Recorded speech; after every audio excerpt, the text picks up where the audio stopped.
Iron Jack 2014 Toyota 4Runner V6 engine. I'm getting the alternator done. I'm getting this video recorded because I checked on YouTube for help and there was none on YouTube. So most likely this is gonna be the first one. Oh yeah. Yeah. So the alternator is not charging. It was 11.1 on the voltage while the engine was running, which should be 14.6 max, minimum 13.6.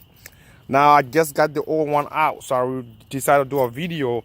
The one that gave me problem, the main reason I'm making this video because of this bolt in the back of the alternator right here. So when you see this in the front, when you're laying there, it look easy from the front. There's two bolts. When you take them two bolts off, you are done. Really, it's another bolt in the back, and that's the pin in the ass bolt to get to. Yes, it's really, yeah. Anyway, now I'm gonna tell you how I get this thing removed. I'll try to transfer this plate to the new alternator, which is sit right there. Now, after getting the two front bolts, oh, and by the way, there are also two side bolts, 10 millimeters. Here they are. That's a wire harness that go right here. The two harness coming to the alternator plugs up here. Now you have to remove them to get the alternator off too, because the harness is a heavy duty. You can't do nothing but taking them two bolts off.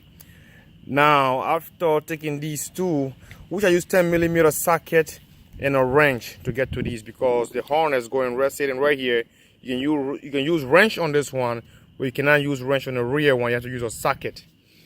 Now this rear bolt, that was the whole main issue.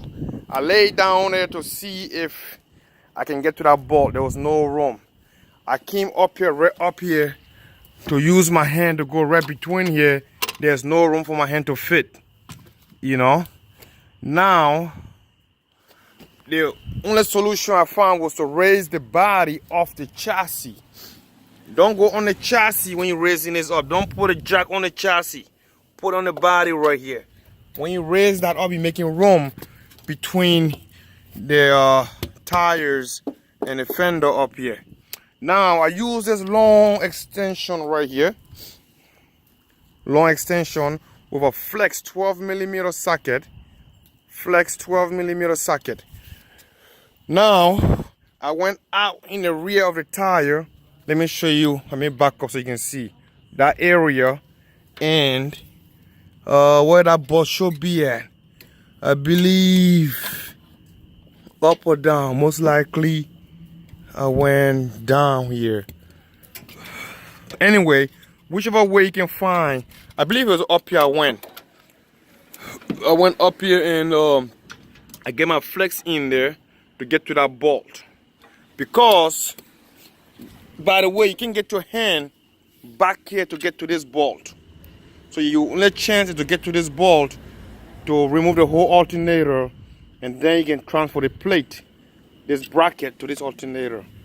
And after you do that too, you probably need a pry bar to rock that bad boy. See my pry bar I use right here? Of course I went between here to play with it to get it out. And not just that, the room is so tight. I mean, Toyota is one of the easy cars to work on, but not this particular model. Not this one. Yeah, something new. Is my first one doing alternator on these trucks. It's a new truck for 2014. It's 2018 right now. It's only 4 years old. To me, that's still new. But you have to rock that bad boy, and this 10 millimeter piece where you're gonna get stuck on one of the metal up there, and you really got to just play with it until you get it out. This is Iron Jack all day.